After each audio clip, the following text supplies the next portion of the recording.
الى انجازهم الاسيوي. عبد العزيز الزلال، من تتوقع ياخذ البطولة السبت؟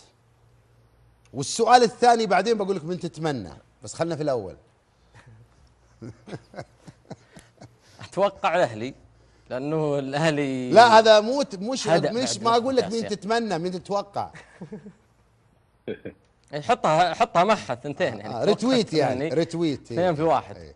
ايه لا اتوقع انا الاهلي، لانه الاهلي فعليا ابو بدر مع ياسله قبل النخبه شيء وبعد النخبه شيء.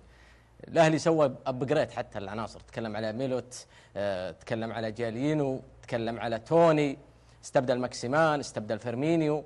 الفريق ككتله واحده في الملعب، تجانس شاهدناه امام القادسيه، حتى وان القادسيه لم يظهر بالشكل المطلوب والاهلي كان شرس.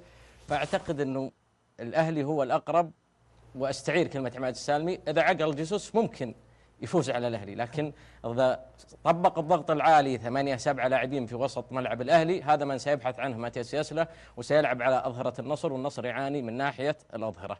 فاعتقد انه الاقرب وتوقعي الفوز بالمباراه الاهلي، لان الاهلي بالنهايه جاي اهدى، جاي في اخر لحظه، ودائما يقول لك يجي يطل يغلب الكل. فاعتقد انه الاهلي هو الاقرب، لان النصر في توتر، في ضغط جماهيري، في ضغط اعلامي، خصوصا بعد التعاقدات الضخمه والتاريخية المميزة. تكلم على جواو فيليكس، تكلم على كومان، تكلم على مارتينيز من برشلونة، وتواجد جيسوس على دكة البدلاء، كلها تعاقدات ضخمة تاريخية عالمية تحدثت عنها الصحافة العالمية للنصر، وأصبح النصر مطالب من جماهيره ومن إعلامه بتحقيق البطولة مهما كان الثمن. فأعتقد أنه الأهلي لو شهر أو شهرين محقق بطولة النخبة الآسيوية راح يكون أهدى نوعا ما، وياسله عارف جيسوس يعني مو غريب منه، فاز عليه بالدوري مع الهلال ب3 وفاز عليه في النخبة ب3 بسبب المساحات والضغط اللي جيسوس كان ينتهجه مع الهلال ب7-8 لاعبين في وسط الملعب.